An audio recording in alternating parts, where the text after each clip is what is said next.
এবারে আমরা আমাদের ছাদ থেকে অনেক বেশি সবজি খাইছি, যেটা কোনোবারেই এত পরিমাণ সবজি হয় নাই আমাদের ছাদে। তো এখনও কিন্তু আমরা এরকম টমেটো, তারপরে বেগুন, এগুলো এখনও প্রচুর পরিমাণে হয় আমাদের ছাদে। আসলে নিজেদের হাতে কিছু লাগাইলে মনে হয় এটা বছর ভরেই আর কি খাওয়া যায়।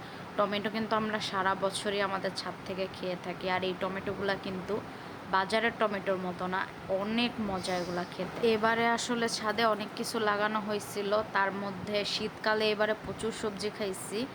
তো আমি দেখাচ্ছিলাম আর কি আমাদের ছাদে আপাতত কি কি আছে। তো এখানে একটা বড়ই গাছ আছে, যেটাতে অনেক ছোট ছোট বড়ই হয়েছে।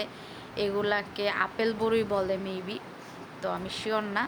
কিন্তু এই বড়িগুলো অনেক মিষ্টি খেতে, গাছটা অনেক ছোট কিন্তু অনেকগুলা বড়ি হয়েছে। আর যেটা এবারে আমাদের ছাদে সবচাইতে বেশি হয়েছে সেটা হচ্ছে টমেটো আর বেগুন। আর এই বেগুনগুলো কিন্তু অনেক মজা, মাশাল্লাহ। এইবারে একটা বেগুনের ভিতরে কিন্তু আমরা পোকা এখনও পর্যন্ত পাই নাই। মানে প্রতিটা বেগুনই খুব সুন্দর এবং খেতে কিন্তু অনেক মজা ছিল।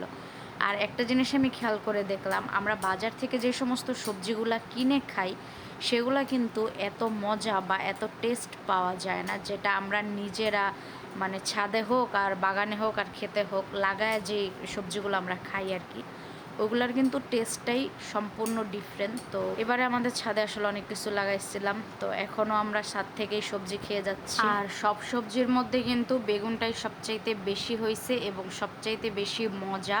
তো সবাই কিন্তু আমাদের এই ছাদ বাগান দেখে মাশাল্লাহ লিখে যাবেন। আর আমার ভিডিওটা কেমন লাগলো অবশ্যই একটা কমেন্ট করে জানাবেন। আর কারা কারা ছাদে গাছ লাগান সেটাও কমেন্টে জানাবেন। ধন্যবাদ।